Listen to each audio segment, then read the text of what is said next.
What the hell did I just encounter while hiking? I'm a dude in my late 20s, always loved hiking.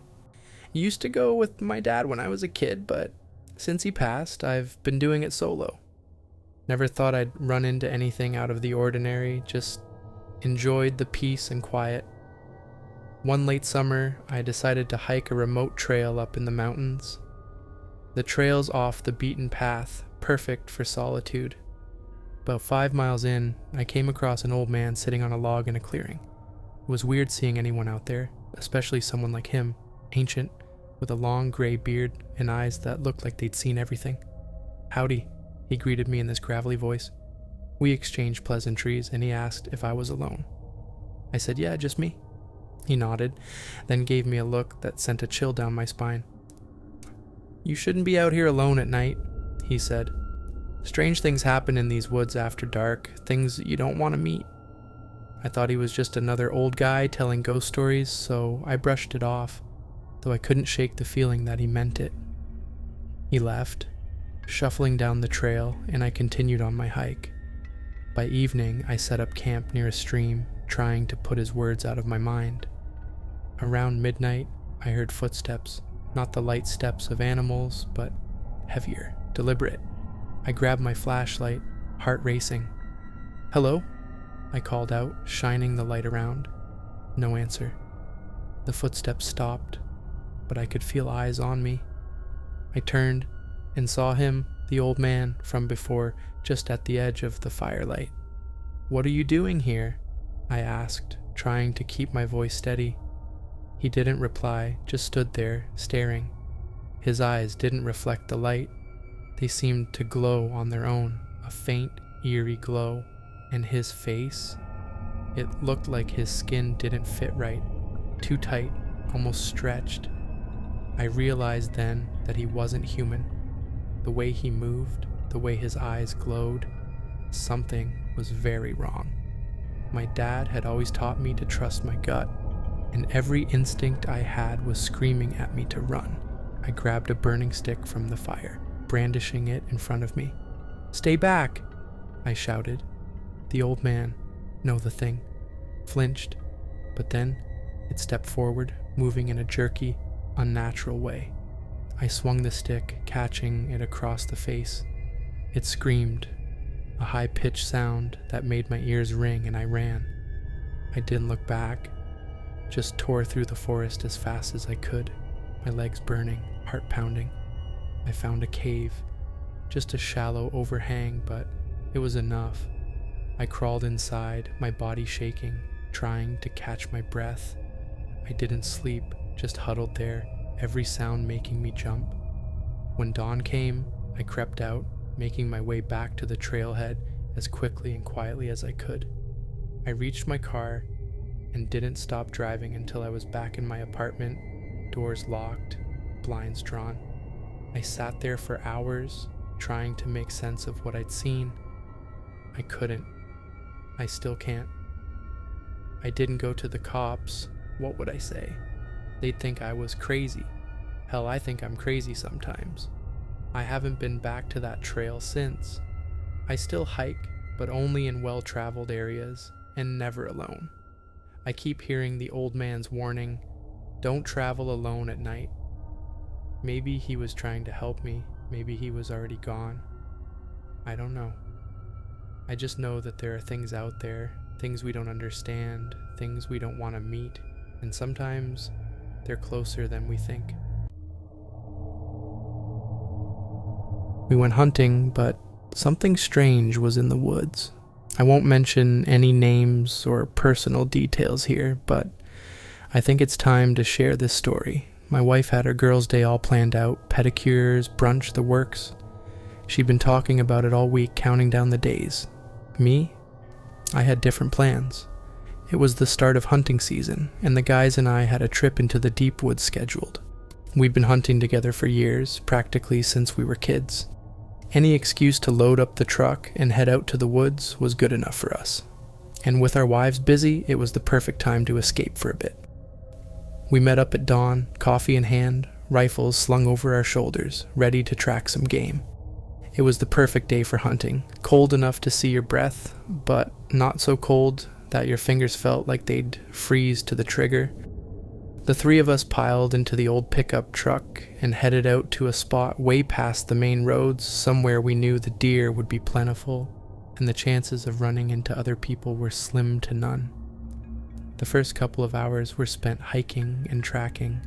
There's a calm that comes with hunting that's hard to find anywhere else. The way the woods seem to wrap around you, the sound of leaves underfoot, the crisp snap of a twig breaking. It's like the whole world shrinks down to just you, your buddies, and the wilderness, peaceful, but with a pulse of excitement running underneath the thrill of the hunt. Around mid-morning, we came across a set of tracks, big ones. One of the guys, the best tracker among us, knelt down to get a closer look. "Look at these," he said, running his hand over the indentations in the dirt. "This buck's gotta be huge. We follow these. We're eating good tonight." Another friend grinned, adjusting his hat. "Hell yeah. Let's bag us a big one." I nodded, feeling the familiar rush of anticipation. We moved deeper into the woods, following the tracks. The trees grew thicker, the underbrush denser, and the light filtering through the branches dimmed. We didn't talk much, just communicated with hand signals and low whispers, not wanting to spook the deer. After a while, we stumbled upon a clearing, and that's when we saw it. The deer stood there, right in the middle of the open space, almost as if it had been waiting for us. At first glance, it looked like any other large buck, with a wide set of antlers, but there was something seriously off.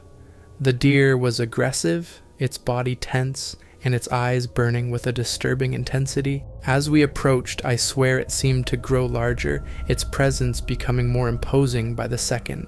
The lead guy raised his rifle, trying to steady his aim. "What's it doing?" he whispered. "Why isn't it running?" "Maybe it's sick or something," one of the others murmured. "Whatever, we got the drop on it. Let's take it down." But my gut was screaming that something was very wrong. "Wait," I said, stepping forward. "Something's not right. Look at its eyes." The deer's aggressive stance made it clear it wasn't going to run.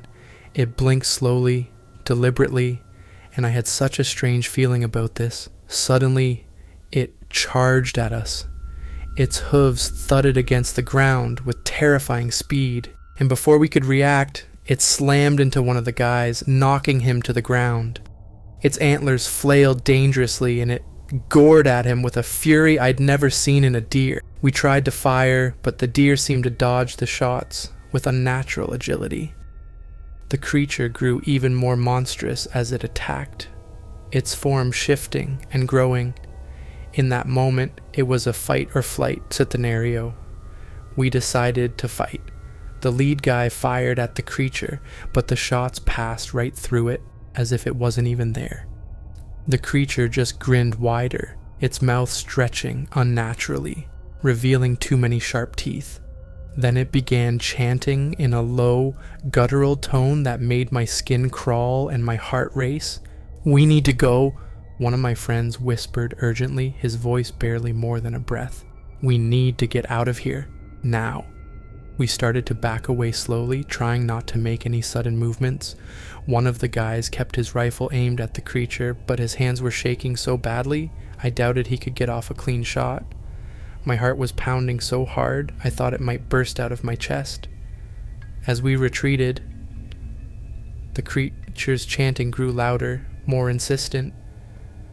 The air felt thick, heavy, pressing down on us, making it hard to breathe. I stumbled, nearly tripping over my own feet, but one of my buddies grabbed my arm, pulling me upright. "Come on," he hissed. "Move!" We turned and ran, sprinting back through the trees, branches slapping against our faces, our boots pounding the earth. I didn't look back. I didn't dare. The only sound was the pounding of our footsteps and the blood rushing in my ears. We ran until we couldn't run anymore, until our lungs were burning and our legs felt like jelly. Finally we stopped, gasping for breath, leaning against the trunks of the trees. "What the hell was that?" one of the guys panted, looking back the way we'd come. I shook my head, trying to steady my breathing. "I don't know, man. I don't know." None of us had any answers. We just stood there in the woods, trying to catch our breath, our minds reeling from what we'd seen. Whatever that thing was, it wasn't a deer, and it sure as hell wasn't anything natural. We made our way back to the truck, every shadow in the woods making us jump. The drive back to town was silent, each of us lost in our own thoughts. We didn't talk about what happened out there, and we didn't go to the authorities. Who would believe us anyway? We just knew one thing for sure: we weren't going back into those woods anytime soon. Sometimes, late at night, when I can't sleep, I think about those eyes, black and empty, staring right into me, and I hear that chant echoing in my head. I've hunted a lot of things in my life, but nothing ever hunted me back until that day, and whatever that thing was, I don't ever want to see it again.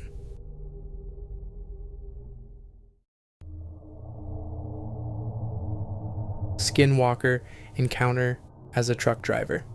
Alright, let me start off by saying, I know most folks think it's weird for a woman to be a trucker.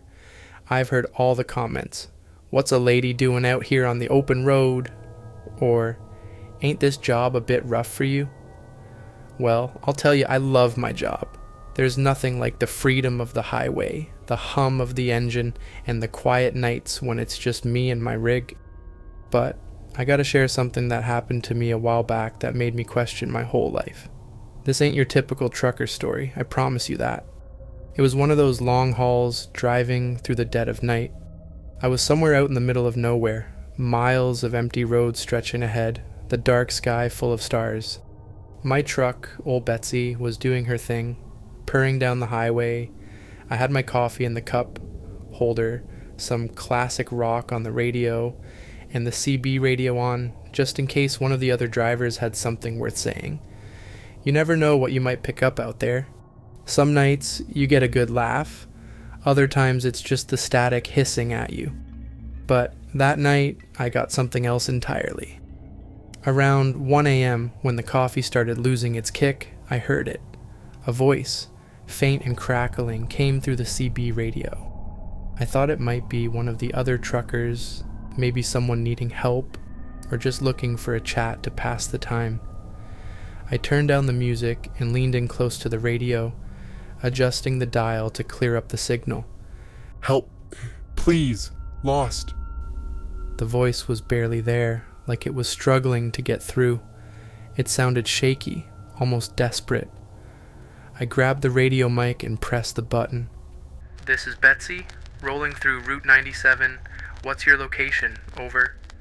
There was a pause, just a bit of static. Then the voice came back, saying the same thing. "Help, please, lost." I frowned, thinking maybe the guy had a busted radio or something. "Can you hear me? What's your location? Over." Same response. "Help, please, lost." Now, I've heard of folks messing around on the radio before, playing pranks or trying to spook ya. But this didn't feel like that. It felt off. I had such a strange feeling about this, like there was something more behind that voice. But I've got a good heart, you know? If someone's in trouble, I'm gonna try and help. So I kept on driving, listening to this broken record of a voice. After a couple of minutes, I rounded a bend, and there on the side of the road was a figure. Looked like a person, standing there waving their arms like they were flagging me down. It was too dark to make out much detail, but I could see they had something on their head, maybe a hood or a mask. I figured this must be the guy from the radio. Maybe his car broke down and he was out here all night. I started to slow Betsy down, about to pull over, but then something happened. As my headlights washed over the figure, they looked up, and I swear to you, their eyes were glowing. Not just reflecting the light like an animal's eyes, but actually glowing like two little flashlights. I felt a chill run through me, and I hit the brakes, stopping just a few feet away. I leaned forward, squinting through the windshield. The figure's mouth started moving, but the sound that came out wasn't right. It wasn't human. It was like a mix of static and animal noises, like a wild animal growling and hissing through the CB radio. I grabbed the radio again, hoping to maybe get a clearer signal, but all I got was the same phrase, looping over and over. Help. Please. Lost. That's when it hit me. This thing wasn't human.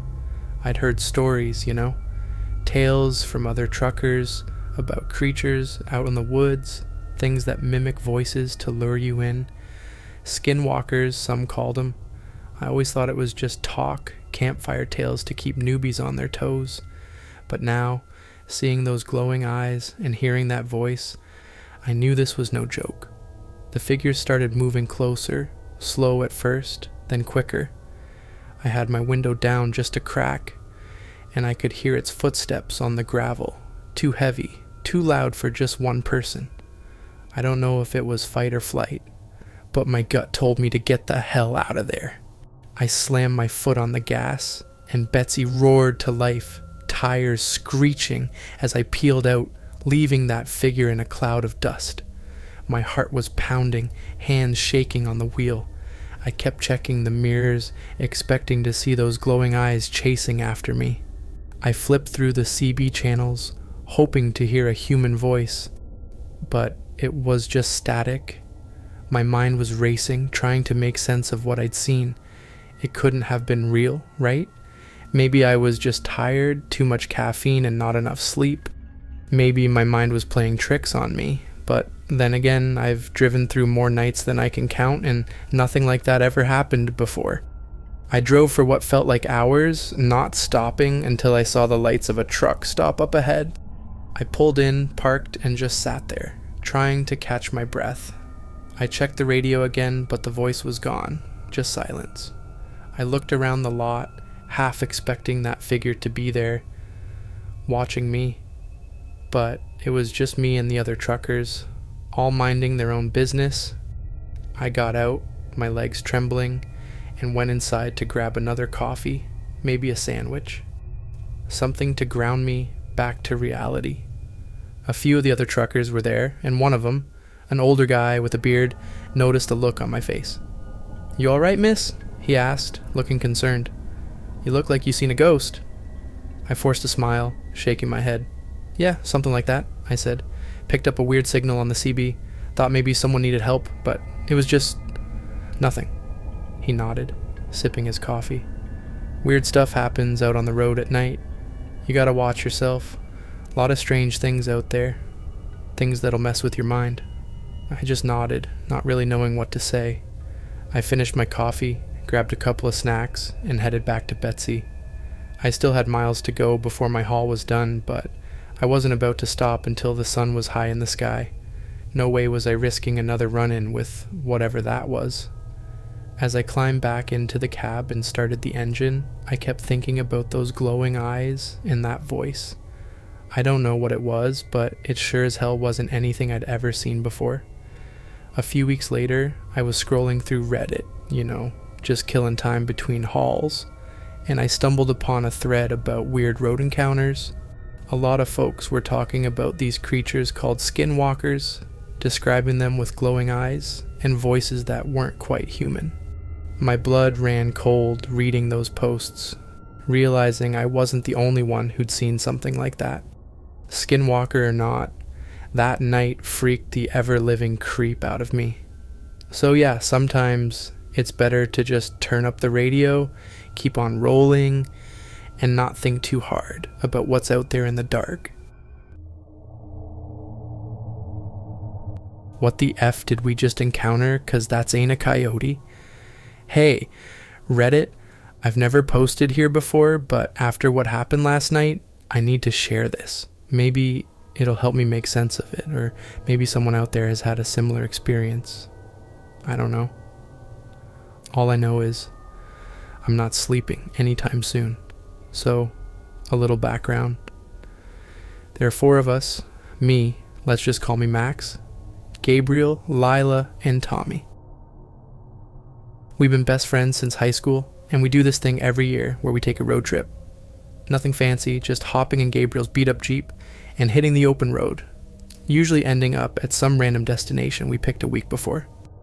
This time, we decided to take a late-night drive through the Southwest, aiming for this tiny, out-of-the-way town in New Mexico. None of us had ever been, so why not, right? The drive started off great. We were blasting old rock tunes, the wind whipping through the open windows, a cooler full of snacks in the back seat. You know the vibe. We were miles away from any city lights, just cruising under this endless blanket of stars. The highway was empty, not another car in sight, just us in the road. Then things got weird. We were driving down this long, desolate stretch of highway when the Jeep started acting up. It sputtered a few times, the headlights flickered, and then, just like that, it died. Gabriel coasted it to the side of the road, and we all just sat there for a second, looking at each other, half expecting it to start back up. But no dice. Gabriel popped the hood, muttering something about it overheating, and Tommy grabbed a flashlight from the glove compartment. While the guys checked under the hood, Lila and I got out to stretch our legs. I'm not gonna lie, I was a little creeped out. There was nothing but desert all around us, the only sounds the faint rustling of the wind and the occasional chirp of a cricket. The temperature had dropped, and I could see my breath in the air. I tried to shake off the unease, telling myself it was just the darkness getting to me. That's when we heard it. A low rustling sound, like something moving through the bushes off to the side of the road. Lila froze, her eyes wide, and I turned the flashlight in that direction.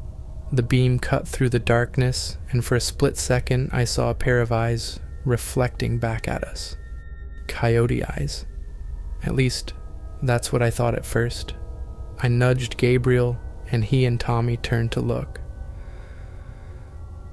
There, maybe 50 feet away, was a coyote, just standing there, watching us. It wasn't doing anything threatening, just staring, but there was something off about it. Its eyes seemed too aware, like it was studying us, trying to figure us out. Gabriel laughed it off, saying, "Coyotes are just curious animals, nothing to worry about." Lila, still looking uneasy, nodded along, but I could tell she wasn't convinced. Neither was I. The coyote didn't move. It just kept watching us, like it was waiting for something. Then it got closer. I don't mean it walked closer. I mean 1 second it was standing there, and the next it was 10 feet nearer, like it had just teleported. I swear I didn't even see it move. One blink, and it was just there. Tommy swore under his breath, and I felt my heart start to pound. That's when the air around us seemed to grow heavy, almost electric, like the seconds before a thunderstorm. And then it did the impossible. The coyote stood up, not on all fours. It stood up on its hind legs, like a person. A shiver ran down my spine as I watched it. Its limbs were still animal-like, but its posture, its movements, were disturbingly human. I could see the outline of its body now, thin and elongated, the head too large for its shoulders. Its eyes glowed, a sickly yellow, and I swear I could feel its gaze pierce right through me. None of us moved. We were too shocked, too scared. This wasn't just some animal. This was something else. Something wrong. Gabriel, trying to act cool, reached for a wrench from the back seat, as if that would do anything against whatever this was. I could see his hands trembling. The thing watched him, its head tilting to the side like it was curious. Then, it opened its mouth, and a sound came out, something between a growl and a garbled attempt at speech. Suddenly, the thing lunged forward, karate into the distance between us in 2 long strides. Gabriel swung the wrench, but it was like swatting at smoke. The creature was too fast, ducking and moving with an unnatural fluidity. In the next instant, it was right in front of me, those yellow eyes burning into mine. I couldn't breathe, couldn't think. I was frozen in place, staring into those eyes. And then, just as suddenly as it had appeared, it was gone. One moment it was there. The next, it was like it had been sucked back into the darkness. The rustling in the bushes faded, and all that was left was the quiet of the night. We stood there for what felt like hours, too stunned to move, before Gabriel finally snapped us out of it, cursing under his breath and yanking us all back towards the Jeep. Miraculously, when he turned the key, the engine roared back to life, like nothing had happened. We didn't waste a second. Gabriel slammed on the gas, and we tore out of there, not looking back. We drove until we saw the faint glow of a gas station in the distance. We pulled in, still shaking, still trying to process what the hell had just happened. The clerk inside looked at us like we were crazy when we tried to explain, but honestly, I don't blame him. I barely believe it myself. None of us have spoken about it since. Lila just keeps staring out the window, and Tommy's been chain smoking, which he never does. Gabriel's trying to act like it was no big deal, but I can see the fear in his eyes. Me? I can't get those yellow eyes out of my head. I keep thinking, what if we hadn't gotten the Jeep started? What if it had come back? What if it's still out there, watching us? I don't know what that thing was, but I know it wasn't just a coyote, and I know I'm never taking that road again. But here's the thing. This morning, as we were packing up to leave the motel, I noticed something strange. Tommy's duffel bag was open, and sticking out of it was this old, tattered book. I've known Tommy my whole life, and I'd never seen him with a book before. I didn't think much of it until I got a closer look. The cover was worn, but I could make out a symbol on it, some kind of ancient-looking design like a coyote standing on its hind legs, just like the one we saw. When I asked Tommy about it, he got this weird look on his face, like he was hiding something. He just shrugged it off, saying he picked it up at a thrift shop in town, but I saw the way he clutched it when he thought no one was looking, like it was something precious, like it meant something. Now I can't shake this feeling. What if Tommy knew more than he let on? What if he brought that book on purpose? What if that thing out there wasn't just a random encounter, but something he summoned? I don't know what's going on, but I'm not sticking around to find out. I'm packing my stuff and leaving, putting as much distance as I can between me and that book. I've seen enough horror movies to know when something's not right. So yeah, that's my story. If anyone's out there and has seen something like this, let me know. Because right now, I feel like I'm going crazy, and I can't help but wonder if Tommy's the one who's been crazy all along. Thanks for watching. If you enjoyed this video, let me know by leaving a comment below. Your feedback helps me create more content you'll love. Don't forget to like, subscribe, and hit the bell icon for more updates. See you in the next video.